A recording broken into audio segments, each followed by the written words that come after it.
जय हिंद। कैसे हैं आप?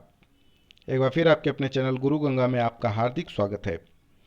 आज के वीडियो में हम लोग भौतिक विज्ञान की महत्वपूर्ण प्रश्नों की श्रृंखला का 8वां प्रैक्टिस सेट हल करेंगे। टेस्ट सीरीज हल करेंगे। इस वीडियो में भी 30 महत्वपूर्ण प्रश्नों को शामिल किया गया है जो विभिन्न प्रतियोगी परीक्षाओं में पूछे गए हैं। तो चलिए बिना किसी देरी के हम शुरू करते हैं आज की इम्पोर्टेंट कक्षा। पहला प्रश्न, ऊंचाई की जगहों पर पानी 100 डिग्री सेल्सियस के नीचे के तापमान पर क्यों उबलता है? ऊंचाई की जगहों पर पानी 100 डिग्री सेल्सियस के नीचे के तापमान पर क्यों उबलता है? इसका उत्तर आपको बताना है। ए कहता है क्योंकि वायुमंडलीय दाब कम हो जाता है, अतः उबलने का बिंदु नीचे आ जाता है। बी कहता है पर्वतों पर भारी हवाओं के कारण। सी कहता है क्योंकि गुरुत्वाकर्षण कम होता है ऊंचाई पर। और डी कहता है उपर्युक्त में से कोई सही नहीं है। ये यूपी पीसीएस का प्रश्न है और इसके अलावा अन्य कई प्रतियोगी परीक्षाओं में पूछा गया है, तो महत्वपूर्ण है, आप इसका उत्तर दें। इसका सही उत्तर है ऊंचाई की जगहों पर पानी 100 डिग्री सेल्सियस के नीचे के तापमान पर इसलिए उबलता है क्योंकि वायुमंडलीय दाब वहां पे कम हो जाता है, इसलिए उबलने का जो बिंदु होता है वो नीचे आ जाता है। आगे देखें, साबुन के बुलबुले के अंदर का दाब ए कहता है वायुमंडलीय दाब से अधिक होता है। बी कहता है वायुमंडलीय दाब का आधा होता है। सी कहता है वायुमंडलीय दाब के बराबर होता है। और डी कहता है वायुमंडलीय दाब से कम होता है। तो आपको बताना है इसका सही उत्तर। हाँ, साबुन के बुलबुले के अंदर का दाब वायुमंडलीय दाब से अधिक होता है। यह भी यूपी पीसीएस का प्रश्न है, इंपॉर्टेंट है। प्रेशर कुकर में खाना जल्दी पकता है क्यों? ए कहता है भाप के व्याप्त हो जाने की क्रिया के द्वारा। बी कहता है यह अंतर वस्तु का ताप बढ़ा देता है, इसलिए जल्दी पकता है। सी कहता है सारी ऊष्मा अंदर ही रहती है, इसलिए जल्दी पकता है। डी, इससे पानी का क्वथनांक बढ़ जाता है प्रेशर कुकर में, इसीलिए खाना जल्दी पकता है। आपको बताना है इसका सही उत्तर। तो इसका सही उत्तर क्या है? जी हाँ, प्रेशर कुकर में खाना जल्दी पकता है क्योंकि इसमें पानी का क्वथनांक बढ़ जाता है। वायु दाब मापी की रीडिंग में अचानक गिरावट इस बात का संकेत है कि मौसम ए कहता है कि ठंडा रहेगा। बी कहता है वर्षा युक्त होगा। सी कहता है स्थिर तथा शांत होगा। डी कहता है तूफानी होगा। यानी वायु दाब मापी जो होती है, जब उसकी रीडिंग में अचानक गिरावट आने लगती है तो वह किस बात का संकेत होती है, मौसम पे उसका क्या प्रभाव पड़ने वाला है, क्या बता रही होती है? आपको उसका उत्तर बताना है।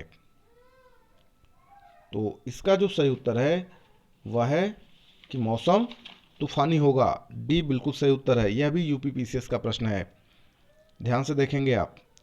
प्रेशर कुकर में सब्जियां जल्दी पकाई जा सकती हैं क्योंकि ए कहता है उच्च दाब क्वथनांक को कम करता है। बी, दाब बढ़ जाने से क्वथनांक बढ़ जाता है। सी, सब्जियों को पानी की अपेक्षा भाप शीघ्र उबाल सकती है। और डी, इनमें से कोई नहीं। आपको बताना है इसका सही उत्तर, बताएं। हाँ, दाब बढ़ जाने से क्वथनांक बढ़ जाता है, यह सही उत्तर है। आरआरबी में पूछा गया प्रश्न है ये, और उसके अलावा अन्य बहुत सारी प्रतियोगी परीक्षाओं में भी पूछा गया है। समतल की अपेक्षा पर्वतों पर सांस लेना क्यों कठिन हो जाता है? ए, ऊंचाई के बढ़ने पर वायु दाब घट जाता है और ऑक्सीजन की आवश्यकता बढ़ जाती है। बी कहता है पर्वतीय वायु अशुद्ध होती है, इसलिए हम लोग नहीं ले पाते। सी कहता है पर्वतीय वायु भारी होती है और फेफड़ों में भरी नहीं जा सकती। और डी कहता है उपर्युक्त में से कोई नहीं। क्या है सही उत्तर?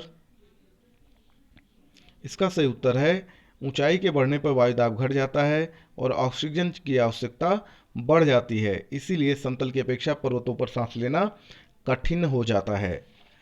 आगे देखें, अगला प्रश्न कहता है जब 14 वायु दाब मापी किसी ऊंचे पर्वत पर ले जाया जाता है तो नलिका में पारा गिर जाता है क्योंकि ए कहता है वायु वहां पर पृष्ठ तनाव घट जाता है।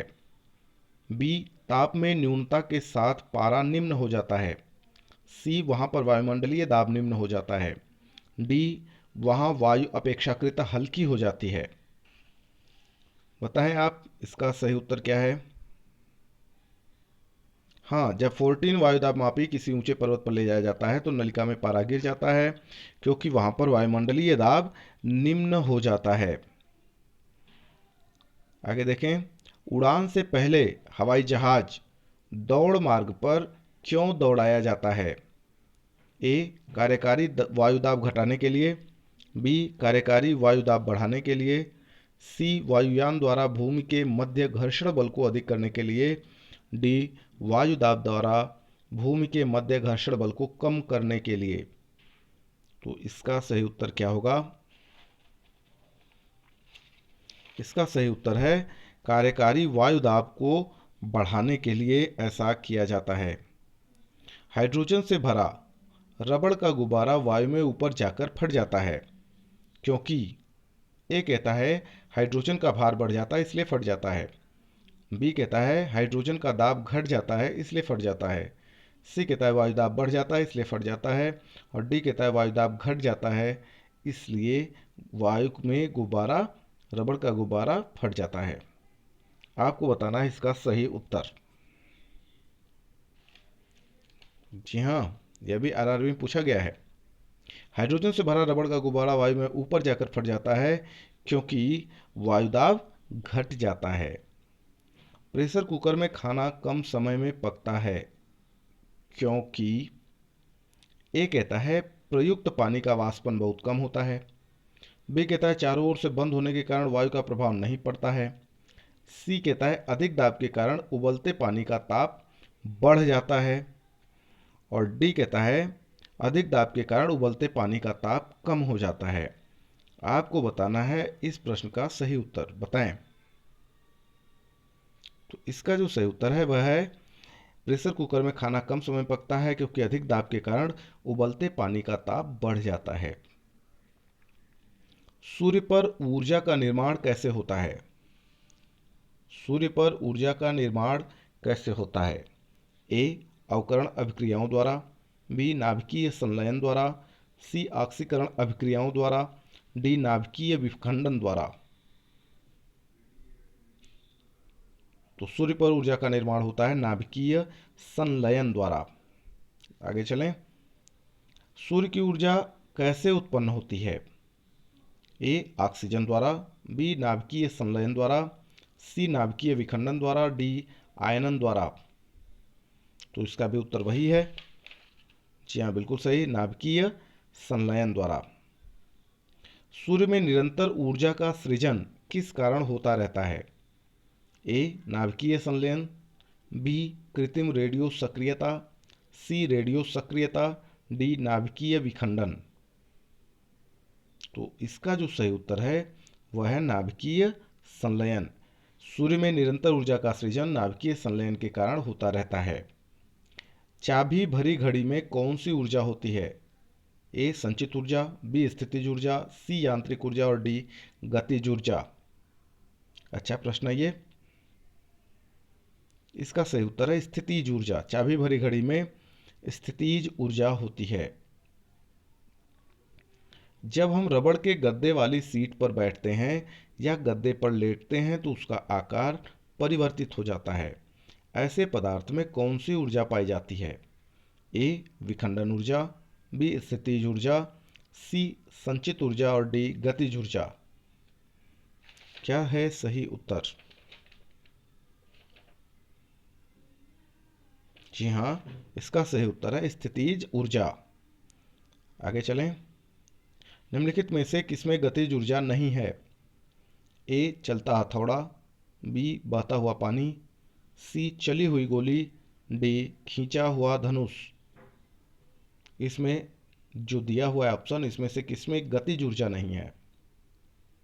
खींचा हुआ धनुष बिल्कुल सही है, बाकी सब में गतिज ऊर्जा है। जब एक चल वस्तु की गति दुगुनी हो जाती है तो उसकी गतिज ऊर्जा ए कहता है कि समान रहती है। बी कहता है चौगुनी हो जाती है। सी कहता है दोगुनी हो जाती है। और डी कहता है तीन गुनी बढ़ जाती है। आपको बताना है इसका सही उत्तर। जी हाँ, जब एक चल वस्तु की गति दोगुनी हो जाती है तो उसकी गतिज ऊर्जा चौगुनी हो जाती है ना। जैसे वेग को जब दोगुना करते हैं तो गतिज ऊर्जा कितनी हो जाती है? हाँ, 4 गुना हो जाती है। सीढ़ी पर चढ़ने में अधिक ऊर्जा खर्च होती है क्योंकि ए, व्यक्ति कोई कार्य ही नहीं करता है, बी, व्यक्ति गुरुत्व के विरुद्ध कार्य करता है, सी, व्यक्ति गुरुत्व की दिशा में कार्य करता है, डी, व्यक्ति गुरुत्वाकर्षण के विरुद्ध कार्य करता है। आपको बताना है कि सीढ़ी पर चढ़ने में अधिक ऊर्जा खर्च क्यों होती है। तो उसका सही उत्तर है कि व्यक्ति गुरुत्व के विरुद्ध कार्य करता है। आगे चलिए। निम्नलिखित में से कौन सा नियम इस कथन को वैध ठहराता है कि द्रव्य का न तो सृजन किया जा सकता है और न ही विनाश? ए कहता है ऊर्जा संरक्षण का नियम, बी कहता है परासरण का नियम, सी कहता है द्रव्यमान संरक्षण का नियम और डी कहता है शातेलिए का नियम। ले शातेलिए का नियम। तो क्या है इसका सही उत्तर? हाँ, ऊर्जा संरक्षण का नियम बिल्कुल सही है ये। जब दूध को बिलोया जाता है तो उसमें से मक्खन अलग हो जाता है, इसका कारण है ए, ऊष्मा, बी, केंद्रापसारी बल, सी, घर्षण बल, डी, गुरुत्वाकर्षण बल। तो इसका सही उत्तर है केंद्रापसारी बल। आगे चलें। वृत्तीय सड़क पर बंकन करने का उद्देश्य है। ए कहता है केंद्रापसारी त्वरण देना, बी कहता है केंद्राभिसारी बल प्रदान करना, सी कहता है कोणीय वेग प्रदान करना और डी कहता है केंद्रापसारी बल प्रदान करना। आपको बताना है कि वृत्तीय सड़क पर बंकन करने का उद्देश्य क्या है। हाँ, इसका सही उत्तर है केंद्राभिसारी बल प्रदान करना। साइकिल चलाने वाला मोड़ लेते समय क्यों झुकता है? ए, वह झुकता है ताकि वक्र मार्ग पर चलने के लिए पहियों पर दबाव डाला जा सके, बी कहता है वह झुकता है ताकि गुरुत्व केंद्र आधार के अंदर बना रहे जो उसे गिरने से बचाएगा, सी कहता है साइकिल और आदमी की गति समान होनी चाहिए अन्यथा साइकिल फिसल जाएगी, डी कहता है वह झुकता है ताकि वक्र को और तेजी से पार कर सके। आपको बताना है कि साइकिल चलाने वाला मोड़ लेते समय क्यों झुकता है। तो इसका सही उत्तर है वह इसलिए झुकता है ताकि गुरुत्व केंद्र आधार के अंदर बना रहे जो उसे गिरने से बचाएगा। आगे चलें। कोई साइकिल सवार किसी मोड़ में घूमता है तो वह ए कहता है आगे की ओर झुकता है, बी कहता है अंदर की ओर झुकता है, सी कहता है बाहर की ओर झुकता है और डी कहता है बिल्कुल नहीं झुकता है। कोई साइकिल सवार किसी मोड़ में जब घूमता है तो क्या होता है? अंदर की ओर झुकता है, बिल्कुल सही उत्तर है ये। दूध से क्रीम निकालने में कौन सा बल लगता है?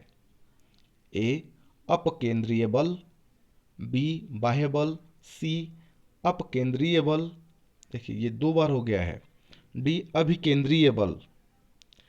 आपको इसका बताना है सही उत्तर। तो इस प्रश्न का सही उत्तर तो ए और सी दोनों हो गया, अपकेंद्रीय बल है ना, एक ही चीज है। इसमें थोड़ी सी मिस्टेक हो गई होगी कहीं पे ऑप्शन में, है ना, फिर भी अपकेंद्रीय बल सही उत्तर है। आगे चलें, एक ऑप्शन चेंज कर देना था। जब पानी की बाल्टी काफ़ी तेज़ी से ऊर्ध्वाधर वृत्त में घुमाई जाती है तब पानी बाल्टी से उसकी उच्चतम स्थिति से भी नहीं गिरता है क्योंकि क्यों नहीं गिरता है वह उत्तर आपको देना है।